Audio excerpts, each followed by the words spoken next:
Hello, coin collectors out there. Welcome back to the Big D Coins channel. My name is Dylan. In this video, we're going to talk about some cool Jefferson Nickels. Now, these ones are kind of squished right in between a very cool period of the Buffalo nickel and the wartime nickel. Now, you've probably seen lots and lots of videos about the Buffalo nickel and the silver wartime nickel, but these ones kind of get forgotten. So we're going to make a video about them. And then we'll probably get back to making more Buffalo nickel videos later. We've also got two cool coins right here that I'm going to save for the foreign coin showcase at the end of the video. So stay tuned if you want to see these cool 1 cent coins that are from a country you might not have seen before. This one right here has like a bowl on the back. How interesting of a cool coin could that be? Look at that. 1 cent and it's got like a bowl right in the middle. Alright, that's clearly not an American coin. If it were an American coin, it'd probably have something far less interesting on the reverse if it were the 1 cent coin. Alright, so on the right, 1939, 1940, 1941, and 1942. So 1942, kind of an interesting year because that's the year that it could have been a wartime nickel. I believe the wartime nickels were made from 42 to 45, right around then. All right, but these ones are not silver. These ones are all the copper nickel clad combination. All right, so let's move some of these aside so we can focus on the quality lighting right here. All right, let's start off with the 1939 Jefferson Nickel. Okay, so to tell you about these metal content of these coins, they're 75% copper, 25% nickel. We're going to talk about the value of the coin. We're also going to get into some rare die errors and variety coins. But before we get started into those die error variety coins, I want to kind of give a little educational section of the video to talk about some acronyms that you'll often hear when talking about die varieties and error coins. So you might hear the abbreviations MPD, that means misplaced date. Another real common one is RPM, repunched mint mark. DDO, double die obverse. DDR, double die reverse, and WDC, I've been looking for one of those, a wrong denomination clash. All right, so those are some cool abbreviations, or yeah, I believe they're abbreviations and not acronyms. Those are abbreviations that you might hear when coin collectors talking about error coins. All right, so 1939, getting it started with 1939. So there is a special 1939 that has a reverse of a 1940. So the description of it is as follows. The vast majority of 1939 proof Jefferson mints were produced with a reverse of 1938, which had wavy, ill-defined steps of Monticello. However, a very few of the proof coins were produced using the new enhanced design of the 1940, with sharp, well-defined steps. And then it goes on to show a photo of it. So if you have a 1939 proof Jefferson nickel and it's got exceptional steps, then you might be in luck. Look at the steps on this one. Wow, could they get any more defined? Just really exceptional. Look at those steps. Now, this might even be better than a full steps. Another abbreviation you might hear when coin collectors talking about Jefferson nickels is the full steps. Now, the full steps will really bump up the value of the coin. Unfortunately, they're really hard to find because the die that punches them, the steps get worn out very easily. All right, so this one's got a D mint mark on it. You can see from the right there. So let's get into some 1940 Denver Mint error coin. So in the Cherry Picker's Guide, there's a, actually that's a 1941. So let's fast forward. I don't have a 41D. All right, we'll stick with this one, but we'll talk about the 41D. So the 41D has a repunched mint mark that's valued in a mint state of 65 at $95. So a secondary D is evident to the southeast of the primary D. So that's another cool thing that you'll catch when you're talking about RPMs, repunched mint marks, is the direction of the repunched mint mark.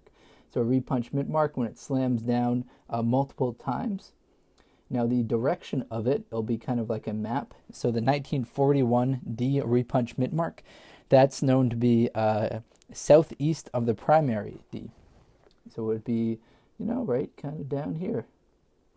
The SEC Conference of Repunched Mint Marks. All right, so let's talk more about some 1941 errors.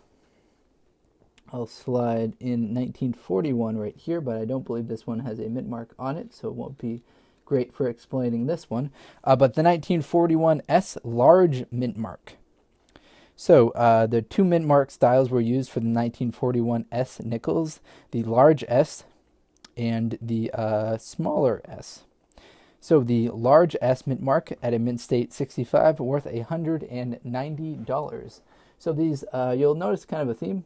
The error coins for these Jefferson Nickels can really get up there as far as price. Now 1942 also has some error coins as well. So we'll get in that one into the frame. Get these jokesters out of there and bring in the 1942. So 1942 has some double die obverses. One of them is worth $1,000. That is the 1942 copper nickel alloy double die obverse. The 1942 D also has a D over horizontal D. So that's a cool feature. Let's bring back my nickel that had the D mint mark. So another mint mark error that you'll find, so a RPM, a repunch mint mark, will have the D kind of on top of another D. This one right here that they're talking about in 1942 D over horizontal D, the initial D mint mark was punched into the die horizontally, then corrected, creating the D over horizontal D variety. So the Cherry Picker's Guide has that at a mint state 65 at $4,000. So quite pricey right there. So I guess the key takeaway from this video, when looking at the early 1940s Jefferson Nickel, keep an eye out for errors with the mint marks. So the 1942 D has the D over horizontal D. The 1941 S has that large S mint mark. And the 1940 S has a repunch mint mark. And the 1939 has the reverse of a 1940. So those will be the key takeaways for this video. But as I promised, we've got the foreign coin showcase for the end of the video. So let's bring those coins in. As promised, there's the one. This is a 1 cent coin. Any guesses on where this one is from, ladies and gentlemen? Give you a second to think it over. This coin comes to you all the way from Fiji. Yep, Fiji. You flip it over, it's a cool exotic coin from Fiji, and you still see Queen Elizabeth II on the obverse of the coin. She is absolutely everywhere. So this coin was made from 1990 until 2005. Its metal content is copper plated zinc. Its weight is 4.54 grams. Got a diameter of 17.5 millimeters, a thickness of 1.17. We flip it right back over. Now this was the interesting object that we were talking about before. It's got that 1, which is the face value. And then in addition to that, there's a Tayona, a T-O-N-O-A, Tanana, is a large, deep wooden bowl used for ceremony for presentation of some symbolic stuff that's native to Fiji. All right, so there we have that cool 1 cent coin with the bowl that I don't really know how to pronounce the name of, that's used for ceremonial stuff that I don't really know how to pronounce either. All right, so this isn't my video about, pronouncing stuff. This is a video about coins. So that's why we're bringing them to you on the Big D Coins channel. All right, next one, here we go. This one right here, it's much easier to describe what we're looking at on the reverse here. There is a bird on a branch. Now this coin was made from 1999 until 2017. Its metal content is a copper plated steel. Now any guesses on what we're looking at right here as far as countries? Well, I flipped it over. You can start to figure it out. If you guess the Cayman Islands, then you're an excellent coin collector of foreign coins. Now, guess who we have here? Queen Elizabeth II. She's absolutely everywhere once you get into the international coins. All right, but well, we can get it a little closer.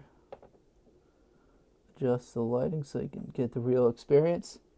And then we'll flip it back. Here is back to the bird on the branch. Now this one, when is this one dated? 1999. So this is the first year that they came out. Any guesses on what the mintage was in 1999? Well, your guess is as good as mine because my website doesn't have the mintage for this specific coin. So unfortunately, we're just guessing at the mintage. All right, so we'll start to sign off here, guys. If you enjoyed this video, like I always say, please do like, comment, subscribe. As you guys know, that helps out the channel, gives me some encouragement, lets me know to keep up the good work. All right, take care, everyone. Best of luck coin collecting. Enjoy.